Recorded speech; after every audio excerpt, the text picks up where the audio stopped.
på et tidspunkt blev bedt om at holde en forelæsning på Princeton og om min egen musik. Og det var min første forelæsning i musik, det var en katastrofe, og det fejlede. Og derfor så skal I ikke være, altså det var en fadæse. Det var så stor en fadæse, at alle udvandrede, eller halvdelen af folk udvandrede. Og det var så stor en fadæse, at jeg blev ringet op fra Brown University i USA og hørte, om jeg ville komme og holde en forelæsning der. Det var så dårligt. Og det gjorde så, og inden jeg så kom til...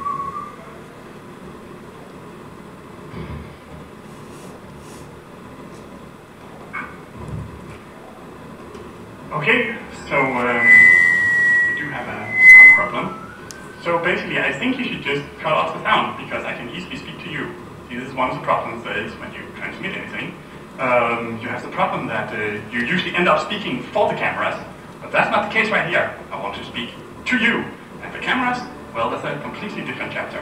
Anyway, so here we go. What you're about to see now is controversial. What you're about to see now is radical. You'd say, yeah, sure, right. But what you're about to see now is controversial. Why? Because it has gotten me kicked out as a teacher from the Royal Academy of Music in Denmark and from King's College in London. This is very controversial, what you're about to see. Now, what you're about to see have also gotten me beaten up with a bottle on the streets of London.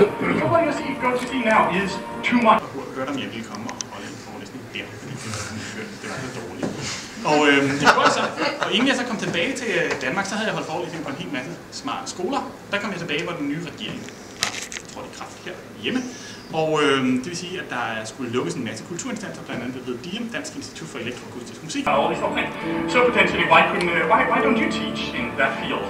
And that was the first mistake that they made. The problem was that well, anyway, I was placed at the Royal Academy of Music in Denmark, and I had to teach the students computer music. The problem here is that my students both the school and the students wanted me to show them how we did it in the 90s, basically like showing how cool it was in the 90s. And anyway.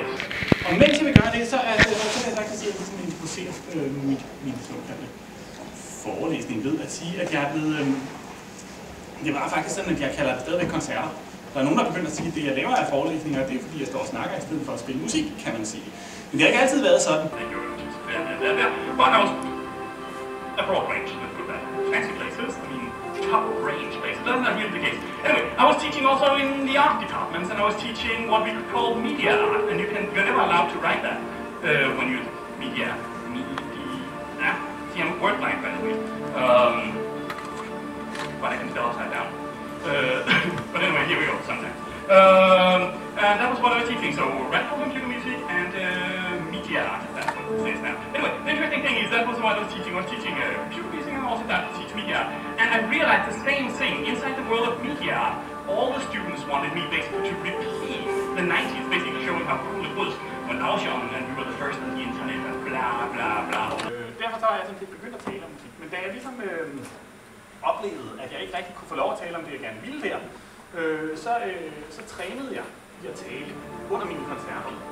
And inside the world of computer music and media, right? So that's what we started out and thought, well, okay, let's take a look at it. Okay, what is computer music? What is media? Det ser sådan her ud, som det gør, fordi ligesom, at der er meget lang afstand mellem jer og mig, så jeg føler mig som sådan et tegn, der står her. Men det er også godt, så jeg skal være kaptajn den næste time, måske en længere tid. Og det kommer der noget meget interessant ud af her. Nu skal I prøve at se her.